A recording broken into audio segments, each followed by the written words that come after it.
Chicken wings, hot dog and pepperoni, chicken macaroni. Macaroni.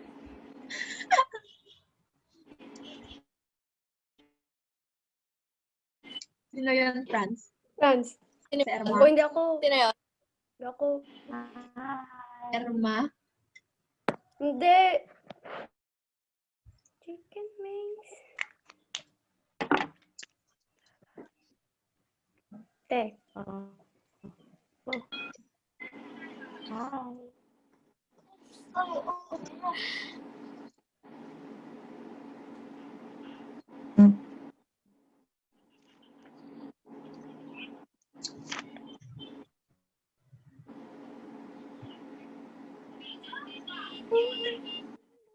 Kahit.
Mga anak.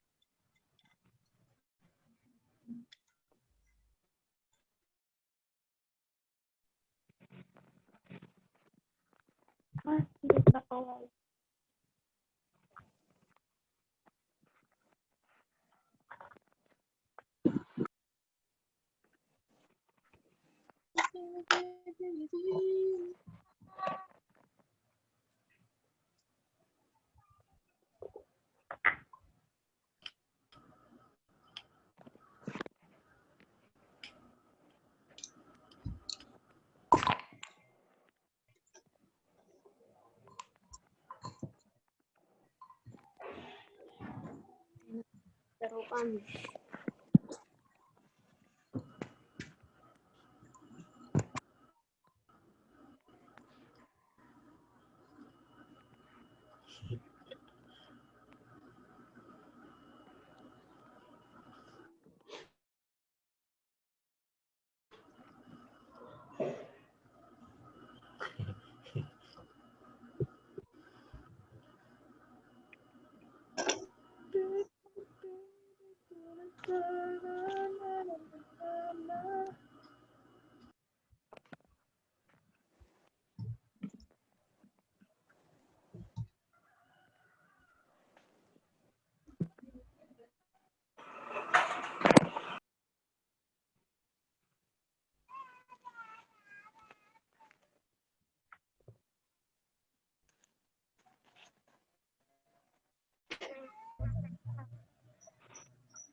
dito sa boarding.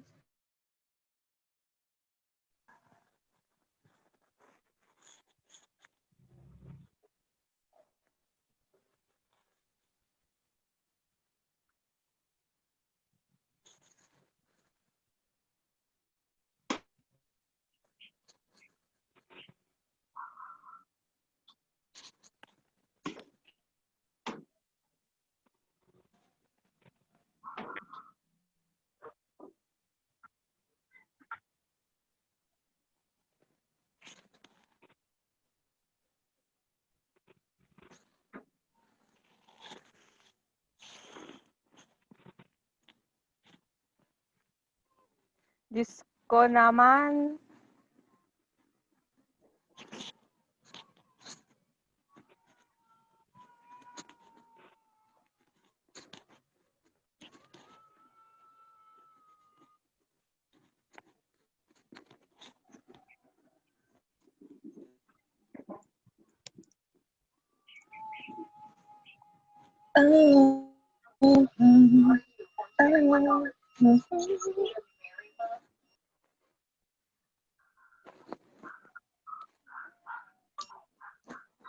Sana all, Erma. Sana all. Nakatigos. Uy.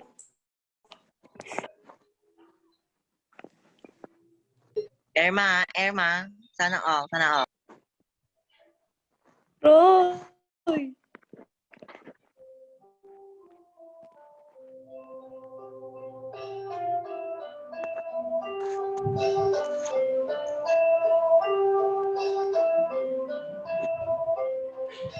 Go, friend.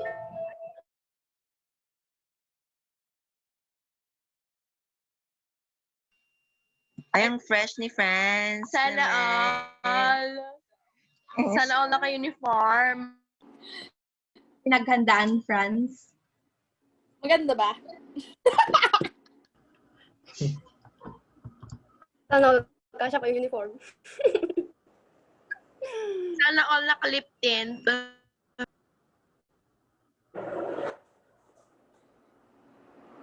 Nakamute ka, ate.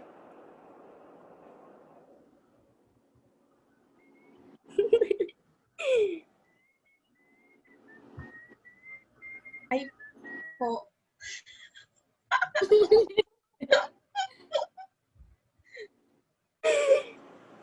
Ala ni sir!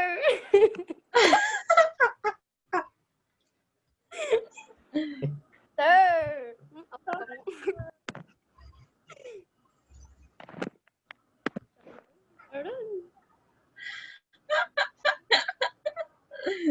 Okay, very happy.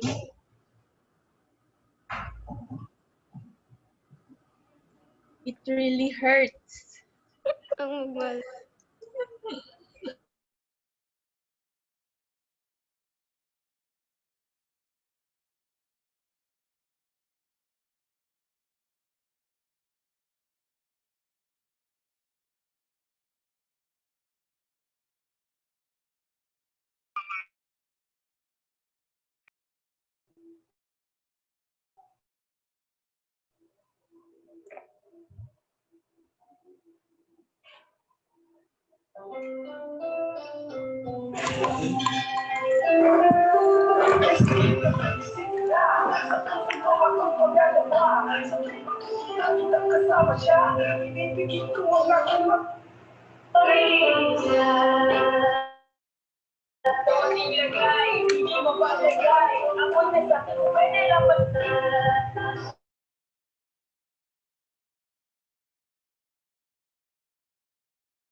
Like, tignan mo to, oh.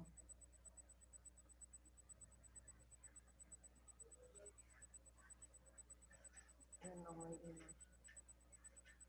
Ganun din yun. Hindi ba sa akin? Iba yung sa akin.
So, good afternoon, everyone.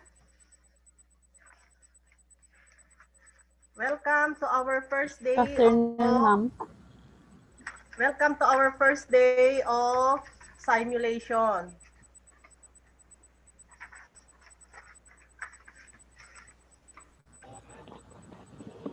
So today I will be discussing with you the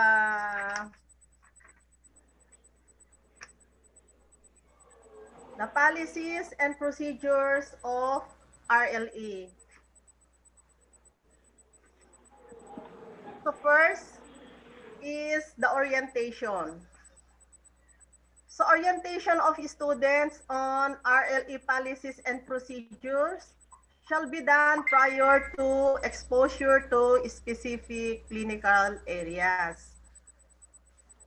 Then a general orientation of all BSN students who are enrolled in RLE to their respective departments and affiliating agency shall be scheduled. So the problem now, we could not go to hospital or even in VRH kasi gawa ng pandemic. But if not, kung hindi lang ganito, we will be able to schedule sana na mag-orient kayo doon sa VRH. Then if you will not be able to attend the orientation in VRH, you are not allowed to go for duty. Kaya pag nag-orientation sa VRH, you need to be there.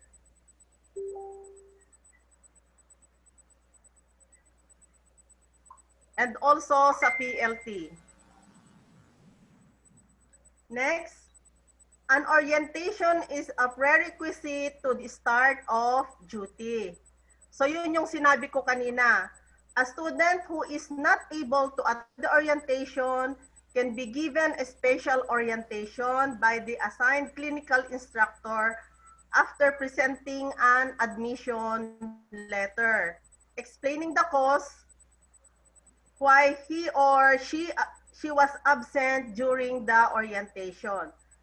So, this admission letter must be duly signed by the dean.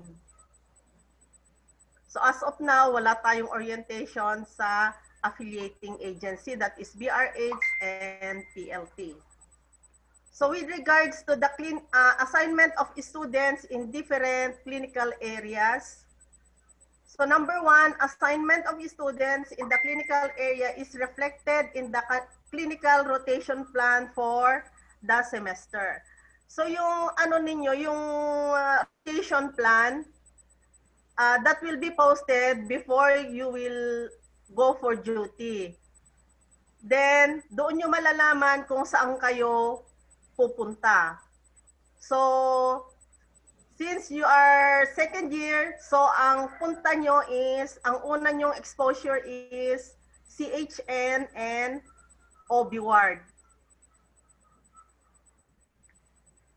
Next, a clinical rotation plan for the semester is posted prior to the deployment in all clinical areas for the information of all students enrolled in RLE. So afterwards, I will be posting the clinical rotation plan dun malapit sa office natin, sa harapan.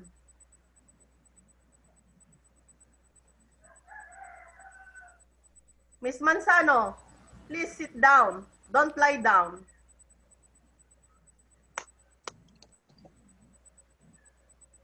Next, a student is allowed to perform patient care after passing the requirements prescribed as to the prerequisite course for his or her related learning experience, and after pinning, capping, or confirmation to perform patient care. So I hope kung sino pa yung mga hindi nag-capping dyan, just inform us. Next, a student is allowed only to perform patient care in a specific area of assignment given by clinical coordinator and duly approved by our dean.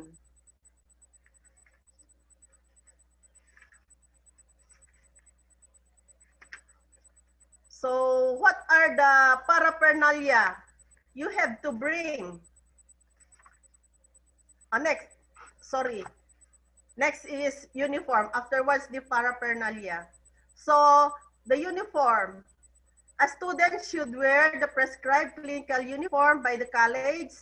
The length of the uniform of the female student must be 2 inches below the knee. Walang miniskirt.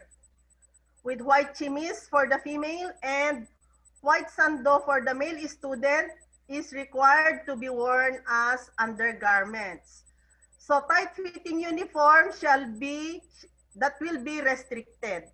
So yung mga lalaki, hindi pwede yung masikip na pantalon, nakagaya ng mga sinusuot ng mga ng mga Koreano dyan, na tinutularan ninyo. Hindi pwede ang ganong uniform.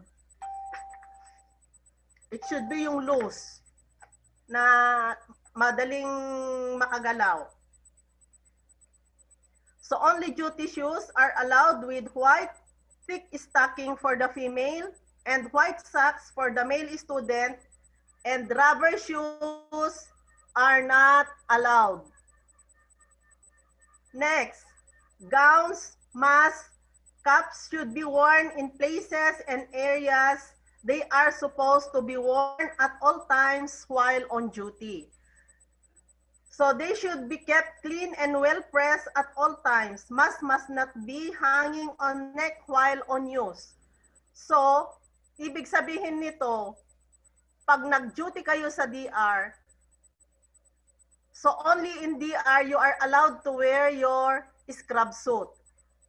If you are going out to eat your lunch or dinner, So, kailangan magbihis uli ng white uniform. Hindi pwede na lalabas ka, naka-scrub suit ka, uuwi ka, naka-scrub suit ka. Hindi pwede yung ganon. So, you have to come to the hospital with white uniform, then uuwi in white uniform. So, your scrub suit will be worn only inside the delivery room or operating room.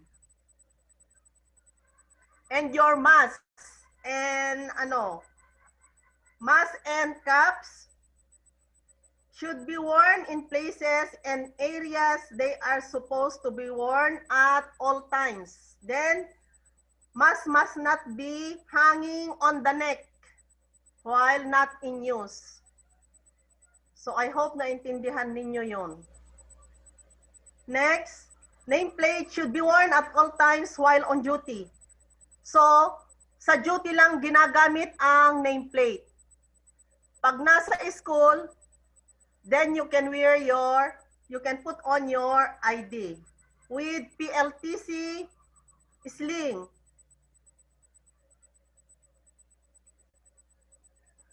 And your nameplate must be worn also if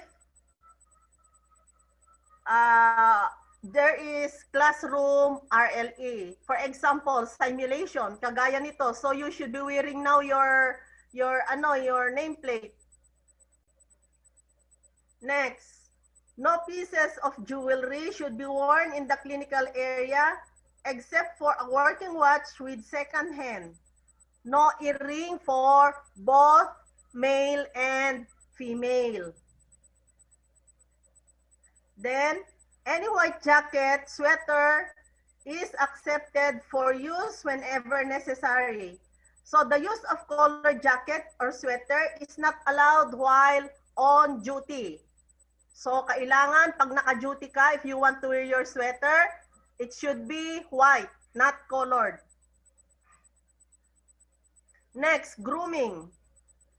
So a student hair should not be touching the collar of the uniform.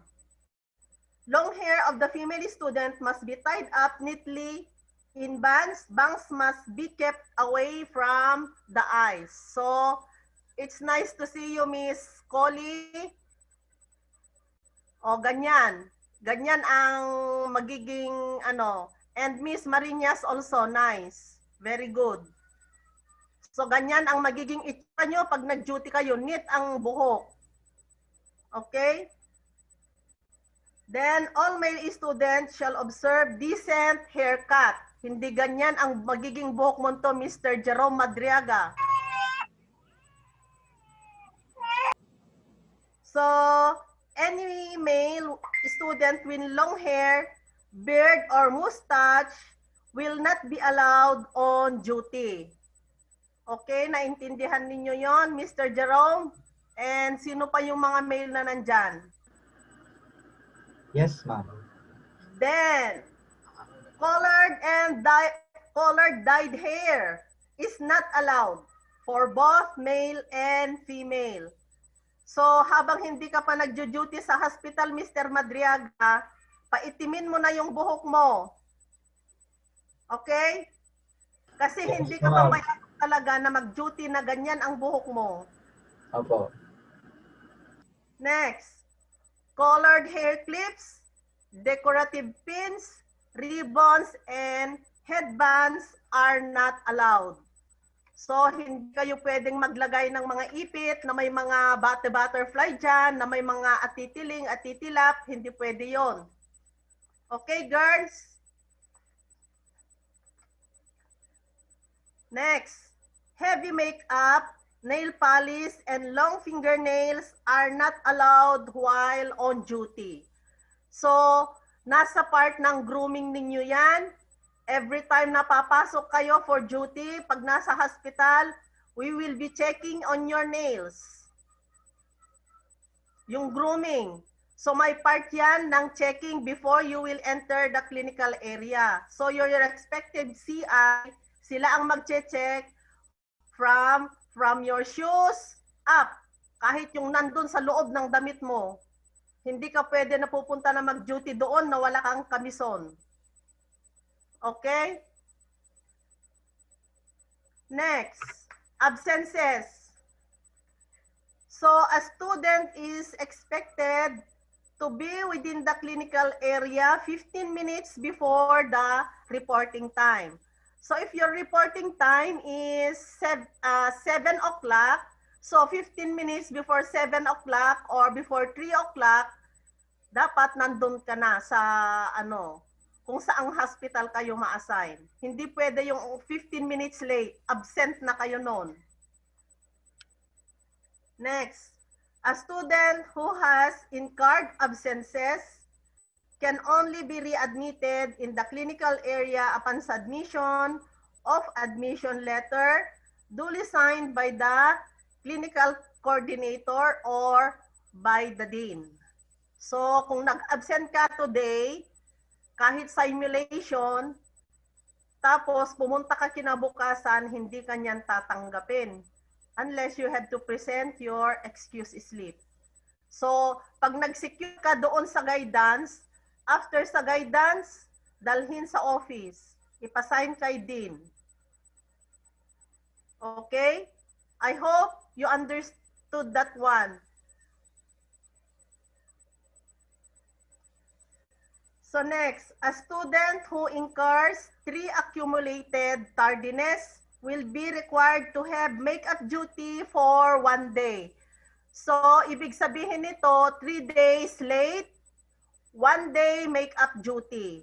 And you have to pay for your make-up duty.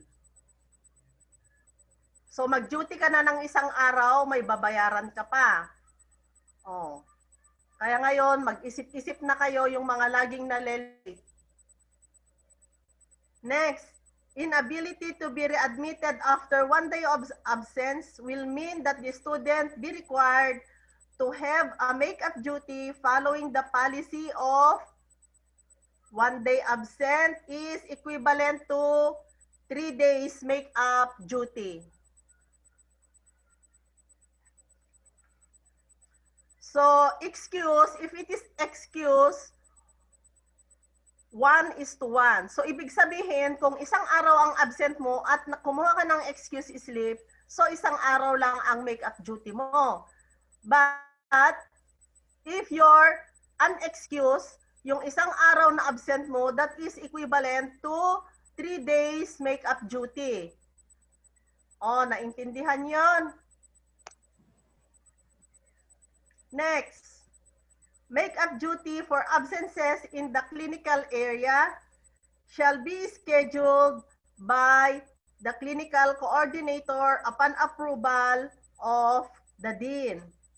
Then it shall be scheduled after regular duties are finished. So, hindi ka pwedeng mag-make-up duty pag ongoing pa yung regular duty. So, ibig sabihin, kung saan ang bakasyon, doon ka pwedeng mag-duty. So, yun. Bakasyon time na, nandoon ka pa, nag-duty para sa make-up mo.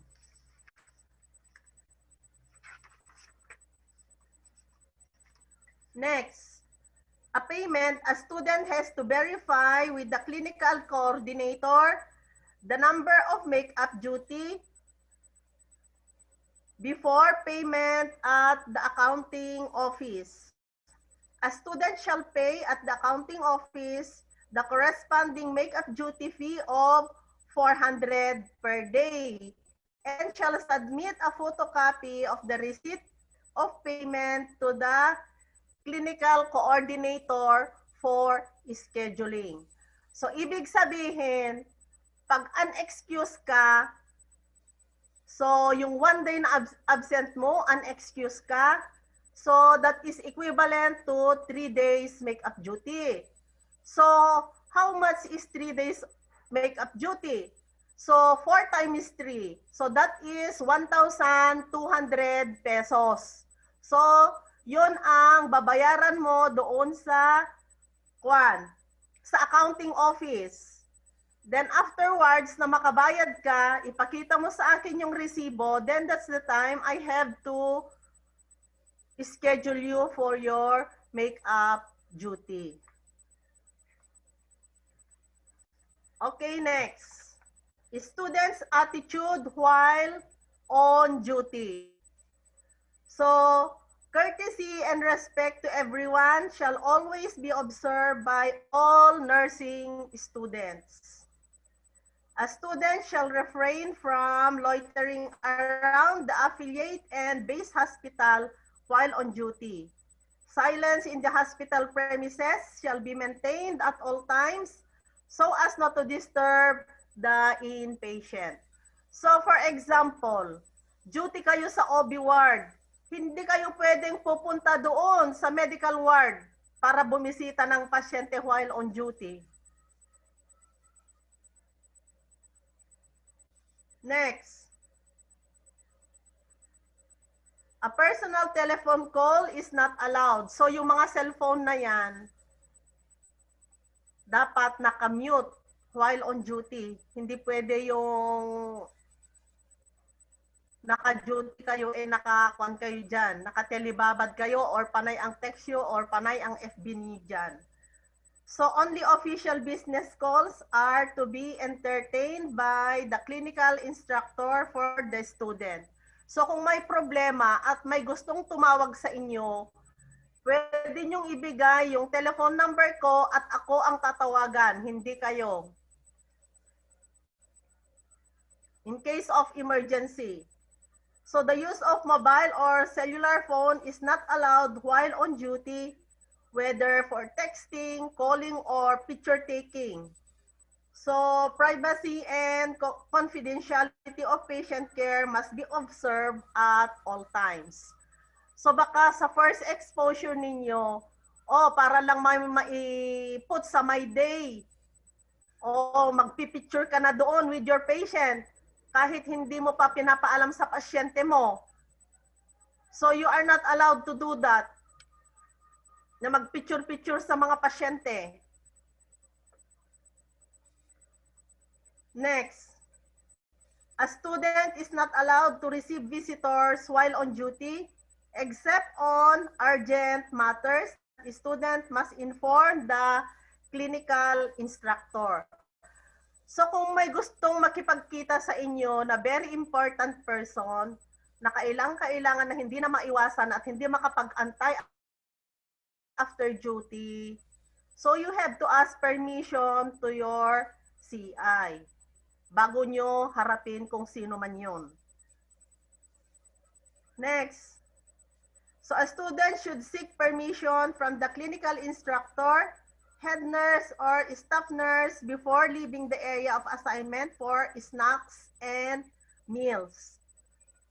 So, kung kakain kayo, hindi lang basta-basta, lalo na kung nasa hospital kayo, hindi kayo basta-basta, nalalabas na lang, kakain kayo, lalabas kayo, magmerienda kayo as you want. Hindi pwede ang ganon. May oras ang kain, may oras ang merienda. Okay?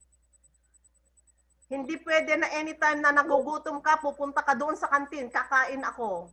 Hindi pwede ang ganon. You have to ask permission. Alam ko dyan, maraming mga estudyante na pumapasok na hindi nagbe-breakfast. So, naintindihan ko yun na nagmamadali kasi malate na. So, you have to ask the permission from your clinical instructor, pero hindi sabay-sabay. Okay? Kasi kailangan nyo naman yun na kumain. Paano kayo makapag-isip? Kung hindi gumagana ang utak nyo dahil yung tiyan ninyo ay nagugutom. Next, a student shall always sign in and sign out in the logbook of the affiliating agency and attendance sheet when coming in and going off duty. So, when you will be going to PLT hospital, may doon, may logbook. So, naka-ano kayo doon, naka-video kayo doon. May video cam doon. Na naka-video kayo kung sino yung mga nagsasign doon, kaya hindi nyo madudugas yung mga oras ng dating ninyo. Same sa pag nasa BRH. And same, nandun ang attendance sa clinical instructor. May special form dyan ng attendance sheet na doon kayo magsasign. Kung ano yung dating mo, yon ang isulat mong time. Hindi porke yung nauna sa'yo is 6:30. Sumunod ka doon, kahit dumating ka na ng 7:30, susulat mo din doon 6:30. Oh, mamarkahan yun ng red. Hindi pwede yung ganon. So, same thing, when you will be going home, kailangan pa rin mag-sign out doon kay CI and also the logbook kung saan kayo mag-duty na hospital, either PLT or VRA. Yun lang pala. Next, smoking and drinking hard beverages or liquors is strictly prohibited within the premises of the college and the affiliating agency.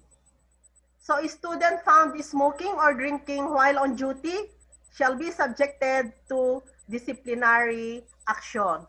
Merong mga ganyan. Napapasok doon, nakainom siya. Ha? Tapos, magtatago na yan, maghahanap dyan ng bakanting kwarto at doon matutulog. Lalo na kung may hangover. Next. Cleanliness and orderliness of the conference room used for ward classes must be maintained. Observe aftercare at all times. Put off the air condition or electric fans and lights after use. So, pag nandun kayo sa PLT or sa VRH, you are may mga naka-assign dyan kung sino ang aftercare. Hindi mo sasabihin na aalis ka lang. So, every day may naka-assign dyan na aftercare, mag-arrange ng mga chairs, mamulot ng mga baso-basuran ninyo dyan na ikinalat. Then, next is suspension of clinical duties. So, declared holidays, Foundation Day, and intramural, prelim, midterm, and finals. So, walang duty sa mga yan. And also, in case of typhoon with signal number 3, if the student have already reported in the clinical area and signal number 3 is hoisted, suspension of duty will depend on the discretion of clinical instructor. For example, sinabing signal number 3, tapos very strong ang sunlight, walang kahangin-hangin. Oh. So kahit sinabing signal number 3 ang Nueva Vizcaya, kung wala naman dito sa atin, tuloy pa rin ang duty ninyo, hindi kayo pwedeng uuwi. Next, clinical evaluation. So a grade 4 clinical practice shall be accomplished by the clinical instructor in the specific clinical area of assignment to be submitted to the clinical coordinator every after finish of rotation. So the general coverage of which shall be computed by the clinical instructor who supervise the student. So paano ang grading system dito? It is same. Your knowledge is 40%. Your skills, o kung paano ka magtrabaho doon sa ward, that is also 40%. Then 25%, 25% sa mga activity. O kung hindi ka nagpapas ng NCP mo, mga drug study mo, so wala kang 25%. Then 5% from your attendance. So same ang grading ano natin, yung to make it that 100%. A student who incurred absences of 2 or 3 days or more or 16 to 24 hours for more in the rotation shall be given an incomplete grade. So, ang grade mo is INC. So, a grade for clinical practice shall only be given to a student who has fully completed all the requirements in the clinical area. So, ano yung mga requirements kung may mga hindi ka nagpass ng mga NCP mo, mga case analysis mo, drug study mo, so you will be incomplete.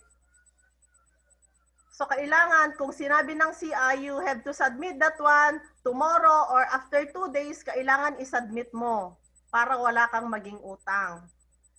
Next, an incomplete grade shall be given to a student who has not completed the prescribed requirements. A complete grade is a prerequisite for enrollment to the next major subject. So, if ever, dito sa OB ninyo, sa MCN ninyo, incomplete kayo. Incomplete ang grade nyo at the end of this semester, so you will not be allowed to enroll your NCM 112. Kasi prerequisite yung NCM 107 doon sa next na major subject ninyo. So, hindi nyo pwedeng i-enroll yung 112 ninyo unless you have to complete first yung 107 or 104. Ganun yon. Next, a case presentation is a requirement at the end of the clinical rotation. So, 20% of the grade will be added to the 80% from the average of every clinical rotation. So, may 20% na manggagaling sa case pre ninyo. So, sa case presentation, you will be taught kung paano gagawa ng case study. Then, at the end of the rotation, magpipresent kayo. Kaming mga CI ninyo ang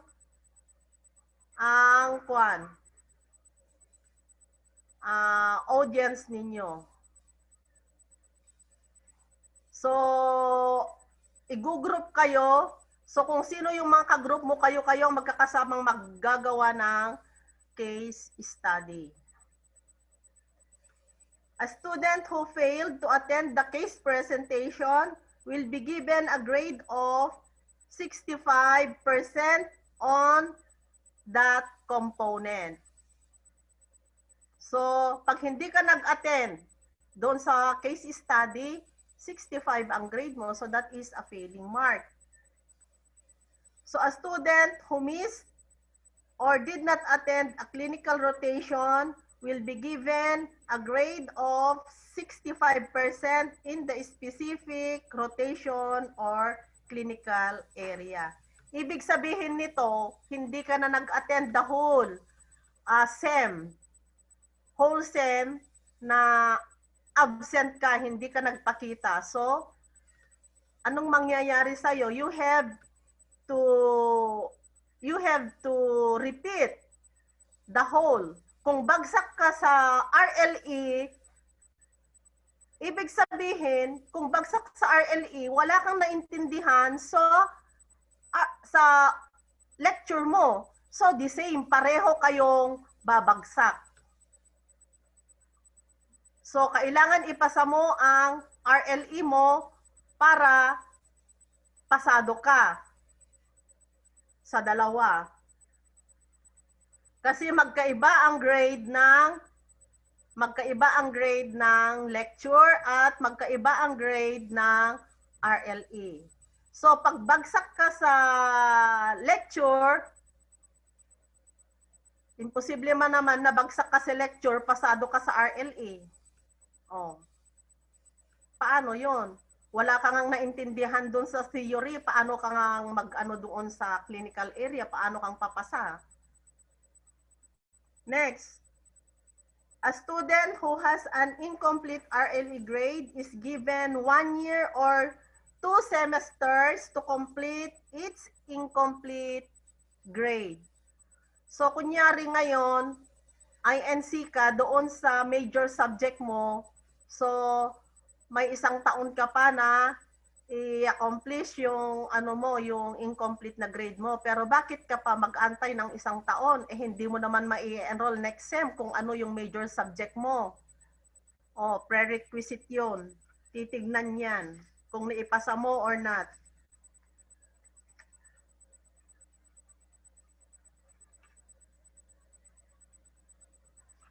So, foregoing policies are to be strictly implemented effective this semester. Furthermore, no monetary obligations are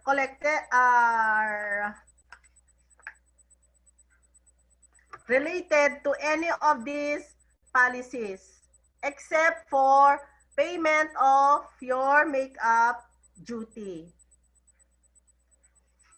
So, walang mga fines, mga ganyan, except yung make-up duty ninyo.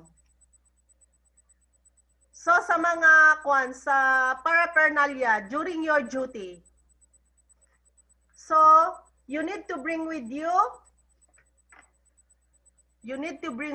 your BP apparatus. So, that is including yung stethoscope. So each one of you may daladalang ganyan. Hindi pwedeng manghihiram ka.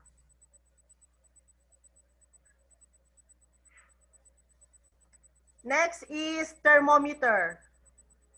O working thermometer, hindi yung ipapacheck mo lang sa amin. O kahit hindi gumagana na thermometer, ipapacheck mo lang kay ma'am. Ipacheck lang naman yan kay ma'am. Next, cotton balls, wet and dry. So, kailangan may cotton balls ka dyan na may alcohol and cotton balls na dry. Next, most importantly, bandage scissor. So, ang bandage scissor, dapat laging nakalagay yan sa bulsa ninyo. Hindi yan nakalagay sa loob ng bag. Next. Three-colored ball pen, black, blue, and red na ball pen. And also pencil. Next, small notebook. Yung nagkakasya doon sa bulsa ninyo. Hindi ka magdadala yung napakalaking notebook dyan. Small notebook. Yung nagkakasya sa bulsa ng uniform mo.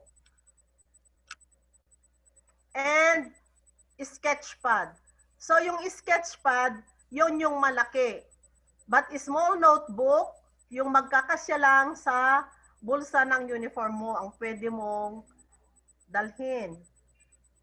Kasi, pag nag-vital signs ka, doon mo muna isusulat yung mga vital signs mo. Hindi ka magsusulat sa malaking papel na dala-dala mo sa ward. Next, working pen light.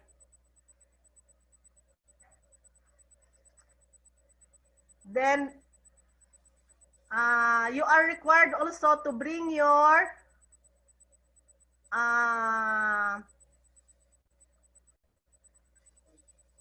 each CI will require you kung anong specific color ang gagamitin ninyo sa Katleya. Para gagamitin ninyo yon for your learning feedback diary, para sa mga kwan ninyo. Journal. Oh. So yung yung sketchpad, doon nyo gagamitin yung NCP. Doon kayo magsusulat sa may sketchpad. And also yung drug study. So ibig sabihin, when you will be going for duty, nandyan ang drug handbook, nandyan ang MCN book ninyo. Dala-dala nyo yan pag nag-duty kayo. Kasama lahat nung sinabi ko. Hindi kayo pupunta doon na ang laman ng bag ninyo ay pang makeup lang. So lahat yan i-check ng CI ninyo. So once na may wala dyan sa mga dala ninyo, sa mga paraphernalia ninyo, madidemerit kayo. Everyday na wala kayo, kulang yan, may demerit yan. Okay? Naintindihan ninyo?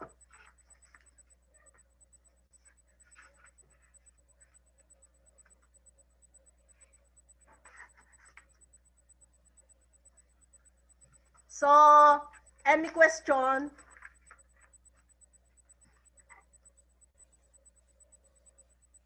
Any question?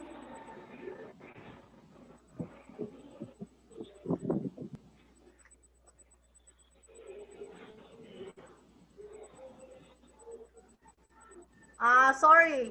Another requirement is your RLE checklist. RLE checklist. So, yung checklist ninyo, dito nakasulat, RLE checklist. Ito, requirement ito. Dito nyo isusulat kung ano yung ginawa ninyo during your tour of duty. So, ibig sabihin, kung walang nakasulat dito, wala kang ginawa. So, ito siya. So, you will be provided, each one of you, ng RLE checklist. So, dito, makikita ninyo kung ano yung mga ginawa ninyo sa clinical area. So, kung taking of nursing history, taking of temperature or VS, so, nandito lahat. So, for example, today, nag-VS ka. So, kung ginawa mo, nandito yung perform. So, lalagyan mo ito ng date today. Okay? Then, after sa duty, before you will go home, after your duty, you should ask your CI to sign opposite the date. Signature lang na talagang ginawa mo yan. So, pag makikita ito na walang kasulat-sulat, kahit sabihin mo sa akin na may ginawa ako, ma'am, o saan ang pruweba mo ngayon sa akin? Empty, ang linis ng checklist mo. So, anong i-grade namin sa'yo? Wala, kasi wala kang ginawa. So, nandito lahat, kung saang area ka pupunta. Kunyari sa OB, nandito may area ang OB. So, when you you will go for 112 na, nandyan din ang area na yan. And also, itong checklist na ito, dito nyo isusulat yung mga cases attended. So, dito makikita yung ginawa ninyo. For example, mag-DR kayo. You will be assigned in the delivery room. So, you are obliged to finish 5 actual deliveries, 5 assisted deliveries, 5 cord dressing. So, lahat ng 5 na yan, dapat naka-enter lahat dito kasama ang index card ninyo, signed by the nurse on duty kung saan kayo kumuha ng case, kung sa BRH or PLT. Kung sino yung nurse na kasama mo sa loob ng DR. O kung sino yung nurse na kasama mo sa operating room. Siya ang pipirma dito sa checklist mo aside from your clinical instructor na kasama nyo during the duty. So I hope na naiintindihan nyo ito. Marami kayong i-complete na cases. O biruin nyo nun, 5. 5 na actual delivery. 5 na assisted delivery and 5 na cord care or newborn care. And lahat dapat naka-enter dito. Hindi pwede na hindi nyo i-enter dito. Kasi ang checklist na ito, hanggang gagraduate na kayo, hanggang makatapos kayo. Kasi ito kasama doon sa application ninyo for board exam. O, naintindihan? So, I hope it is clear for everybody. Itong checklist. So, this will be with you every day kung ano yung schedule ninyo. For example, Monday to Wednesday. So, dapat yan, kasama ninyo lagi ito. Hindi pwedeng maiwan sa bahay. Kailangan kasama sa paraphernalia ito. So, I hope na iintindihan ninyo na pag i-request ng CI, okay. Hindi yung CI ninyo ang mag-remind ng checklist. Kayo ang magbibigay sa kanya nito.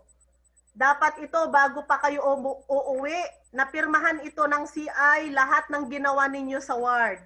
O for example, nag-bed making kayo, nag-prepare kayo ng bed, or you assisted the patient, meron naman dito. O nandyan kung nag-observe ka lang or na-perform mo yon. So kung nag-observe ka, isulat mo yung date na nag-observe ka. So kung ginawa mo, isulat mo dun sa perform, yung date na ginawa mo yung yun, na procedure. Okay?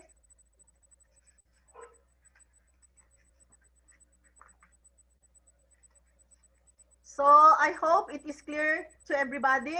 Naintindihan ninyo kung ano itong RLA checklist. So, any question? Any question?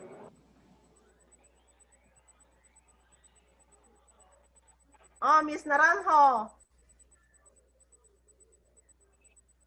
Mr. Sahagon.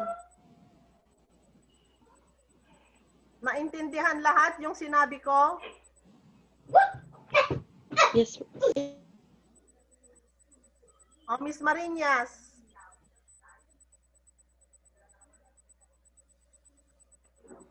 Demar. Paano po namin malalaman, for example, kapag may bagyo nga po, and then signal number 2, tapos malakas yung ulan, paano namin malalaman kung may duty kami o hindi kung hindi natin susundin po yung protocol galing po sa taas po? For example, isabi ng CHED or DepEd is hindi pwedeng pumasok ang mga may office, ganyan. Paano po namin malalaman na kami ay hindi pwedeng pumasok po? Attach po ba kami sa inyo po kami hihingi ng information, ganun po, ma'am? Oo, pwede naman. Pero pag sinabi na yung mga nag-o-office, hindi na papasok, kasali na doon, magante. Kasi yung mga hindi na papasok, alangan naman Kasi kayo may mga time din na malakas yung bagyo. For example, signal number 3, tapos walang ulan naman, maayos naman. Kaso sabi ng government is hindi pwedeng pumasok ang mga may office, ganyan. So, ganun din po ba sa ano, ma'am? Kasi kagaya nga nung example na sinabi ko, sinabing signal number 3. So, ang lakas-lakas naman ng araw, wala man lang kahit isang patak na ulan, so you have to report. Kasi marami ng instances na ganon ang nangyayari. So, you have to report. Yun lang, kung talagang malakas na malakas ang ulan at saka hangin, oh, no need. Pero yung gano'n na sinabing signal number 3, walang ulan, walang hangin, o kailangan papasok.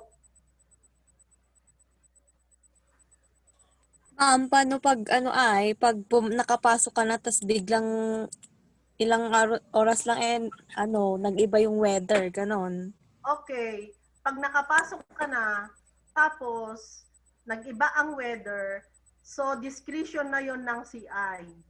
Kailangan din kayong pauwiin. Ganon, pag nandun na kayo, kailangan kayong pauwiin ng CI. So yung CI na doon ang magdi-decide kung uuwi kayo o hindi. Okay? Any more question? O, tanungin nyo na lahat ng tanungin ninyo. Ma'am, may Ma'am, concern what about ako. our scrub suit po pala? Miss Ponciano, scrub suit? Ay, ma'am, hindi po ako. Yung concern ko, ma'am, paano po yung hindi pa po nakakaping? Ikaw ba yung midwife? Miss Opo. Ponciano? Yes, Ay, ma'am. nag-nursing ka? Opo, nag-shift po ako. Nag-shift? Di ba Apo. midwife ka na? Yes, ma'am. Di ba nag-enroll ako ng BSM 3? Oh. Then, BSM 4 na sana ako ngayon, ma'am, kaso nag-shift ako. Ay. Opo. So, welcome. Nice to see you again, ma'am. Oo, hindi ko pala alam na estudyante kita uli.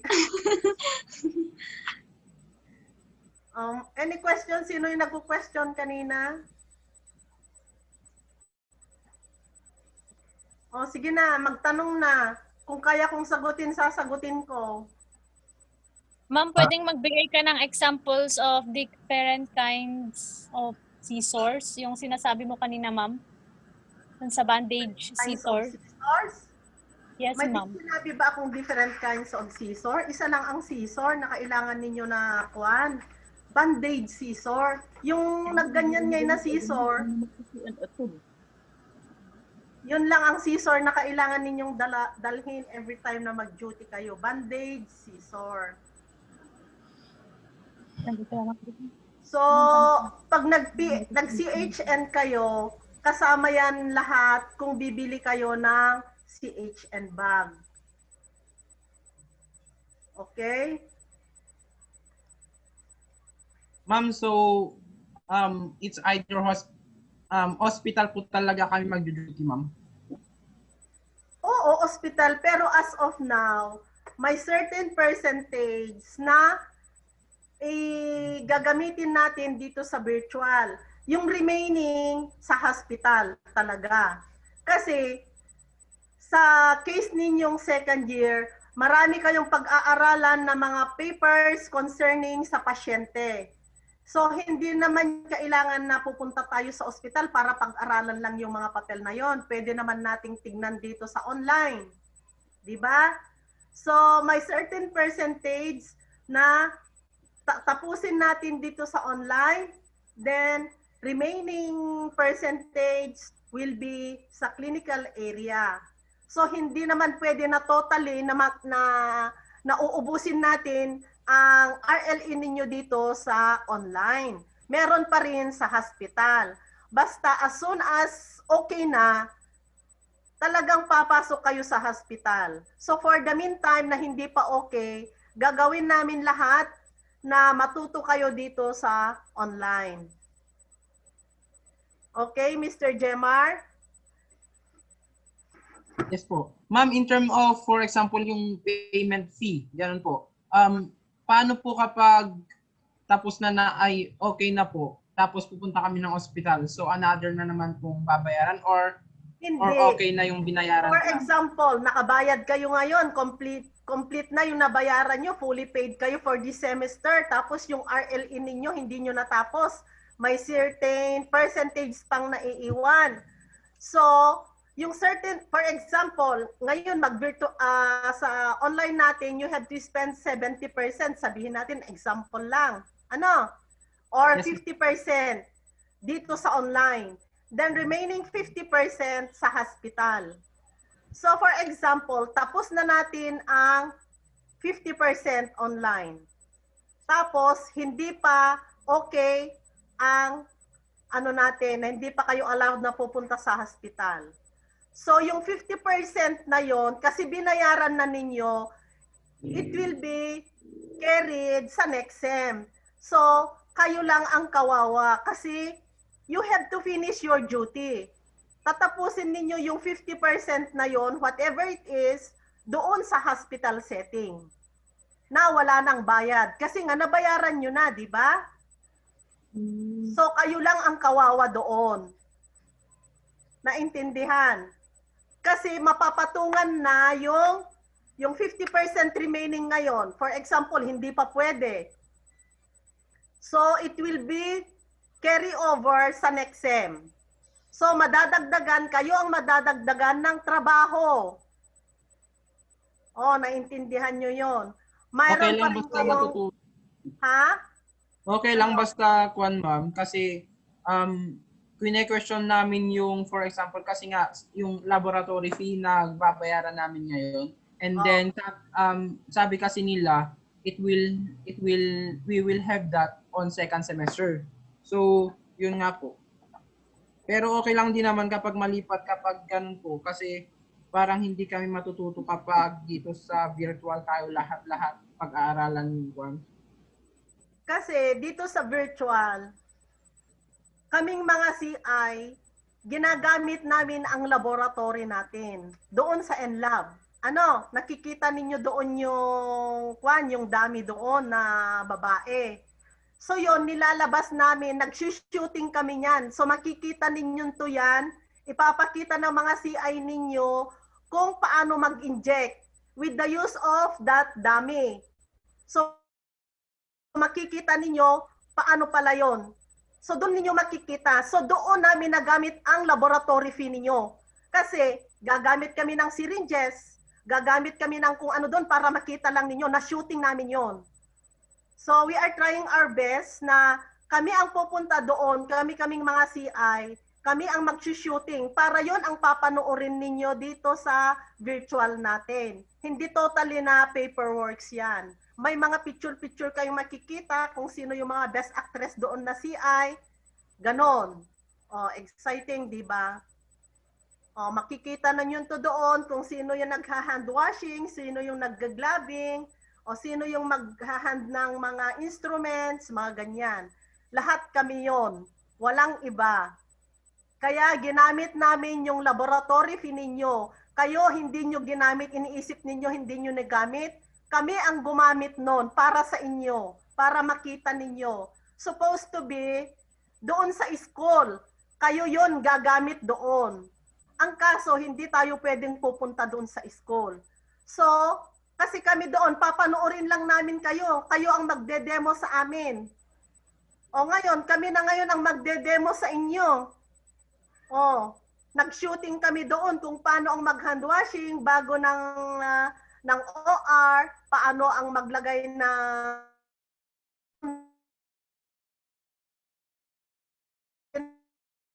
laboratory.